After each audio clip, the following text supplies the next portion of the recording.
Okay guys, Timmy coming at you here, and today what I'm going to do is I'm going to explain to you the pulmonary function curve, and I'm also going to explain to you why in people with COPD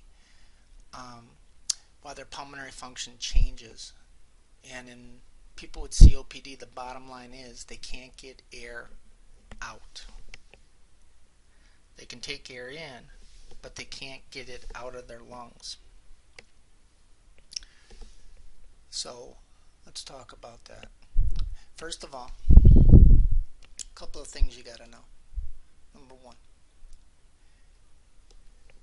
when you take a breath in, regardless of whether you have COPD or not, this is the wall of the bronchioles, which is made of muscle, and then you have the vascular lining.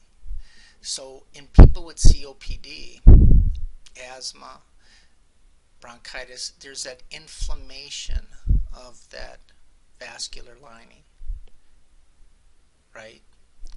So basically what's happening is the hole that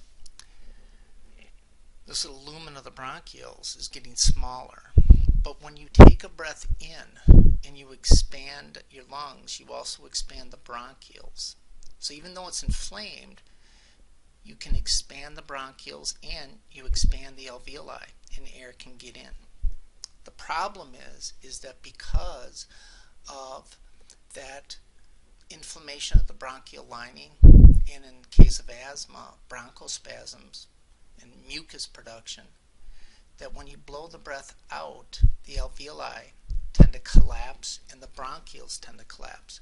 So they can't get the air out as quickly, and sometimes they can't get the air out at all. So air starts becoming trapped in the alveoli. That helps explain why the residual volume in people with COPD increases, because they actually getting that hyperinflation, the overinflation of the alveoli. And over time they will get a barrel chest.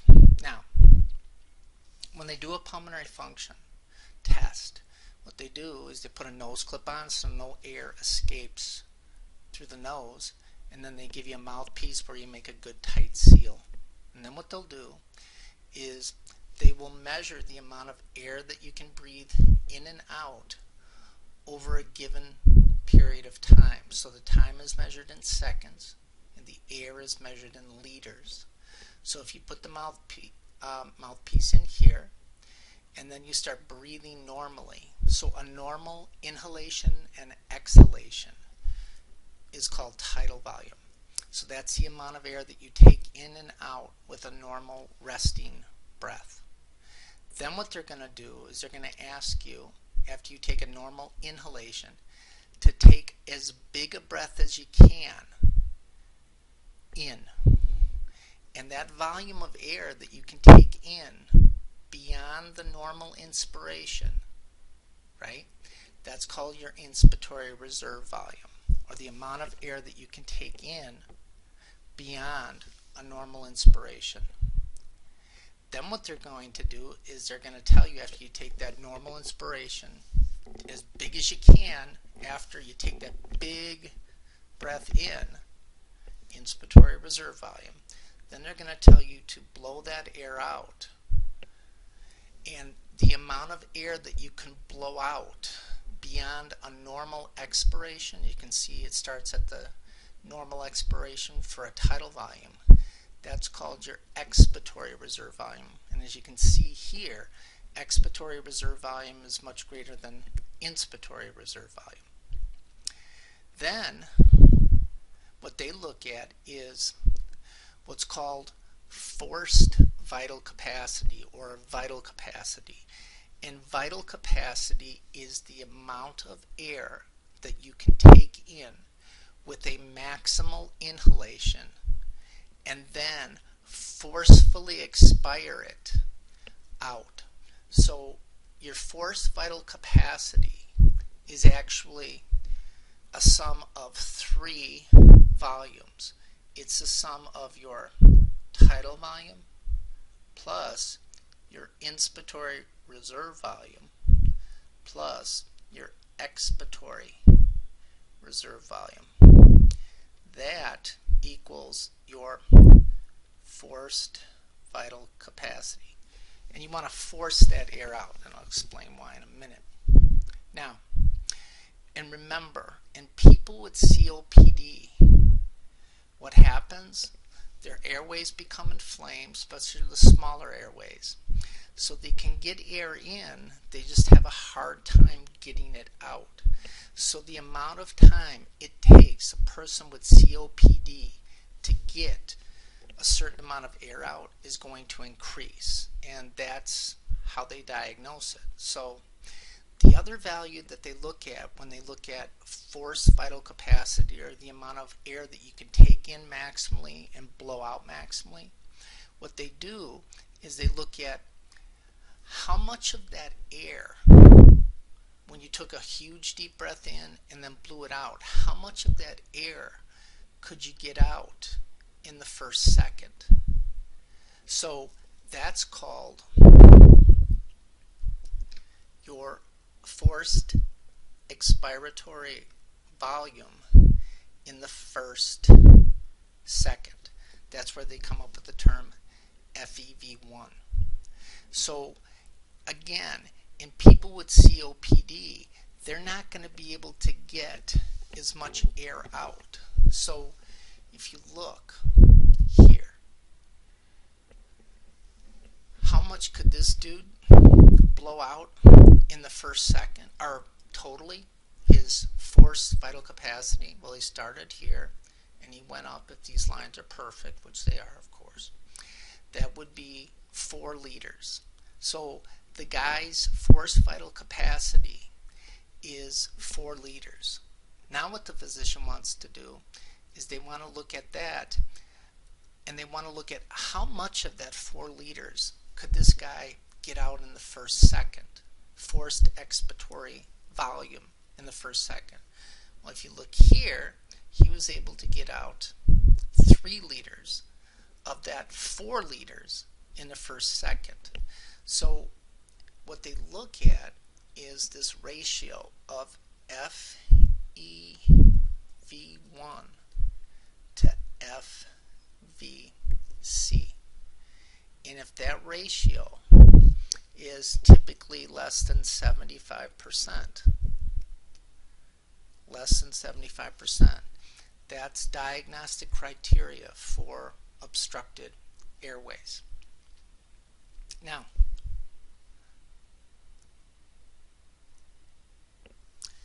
let's look at an individual who has COPD, chronic obstructed pulmonary disease. Here's the pulmonary function curve. Here's the person's tidal volume, inspiratory reserve volume, and then you tell him, okay, blow that breath out as hard and as fast as you can. So he's blowing out, boom. So what's the guy's total volume of air he can blow in and out after taking a maximal breath in and then blowing it out? Again, the lines are perfect.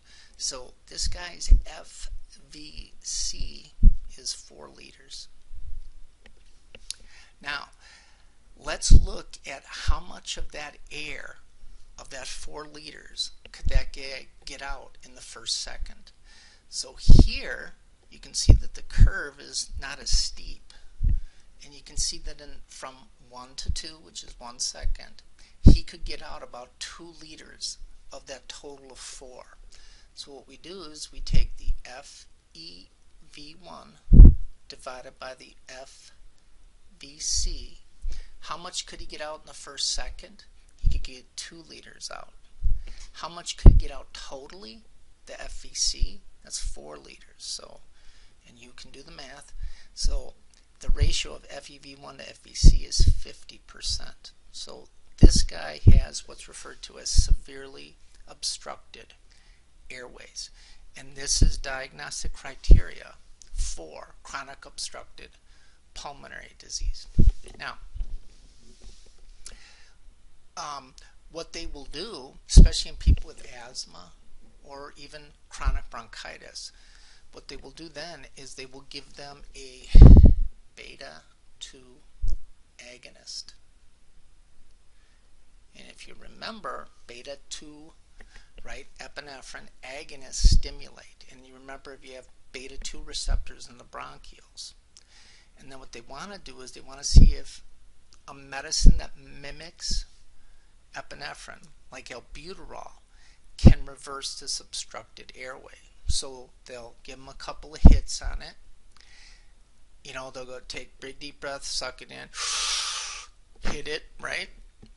And then they'll say, here. And then what they want to do is they want to see if this obstructed airway pattern, that constriction of the bronchioles, could be reversed with albuterol. And oddly enough, it's called a reversibility study.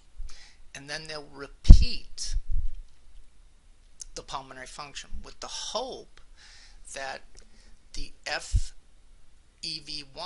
is going to increase, meaning because you opened up the airways, this person can get more air out in the first second. Now, people with asthma, they're not always having symptoms. So if a person comes in for a pulmonary function test, what you want to know is, will albuterol, when they are having symptoms, reverse it?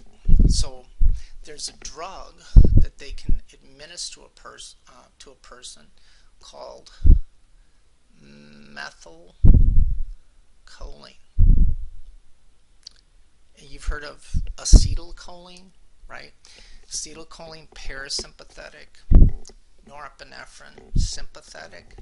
So methylcholine is going to stimulate the parasympathetic nervous system and cause the bronchioles to constrict. So they'll let them inhale methylcholine, and then they'll do the pulmonary function. What's methylcholine going to do to your bronchioles? It's going to cause them to constrict. So it's going to cause the FEV1 to be much lower than it was before. Then they give them the beta 2 agonist. They give them albuterol with the hope that when they repeat the test, the pulmonary function, that the FEV1 is going to go up. So that's the pulmonary function test, and that's how you interpret it. One last thing. I'm sure you probably looked at it in your book, and I'm not coughing because I have COPD. You have TLC, that's tender loving care, which I try to provide for you. That's total lung capacity. So the total lung capacity is your forced vital capacity plus your residual volume. And the residual volume is the amount of air left in your lungs after you forcefully push out all the air that you can with one breath. And as you age, the residual volume goes up. So increased age, increased residual volume. That's why old men look like little babies. They have no hair, no teeth, and they go goo goo gaga. And their chest kind of becomes barrel shaped. And that is due to the increased residual volume, or the amount of airlift in the lungs, and kind of hyperinflating those alveoli. All right, I hope it helped.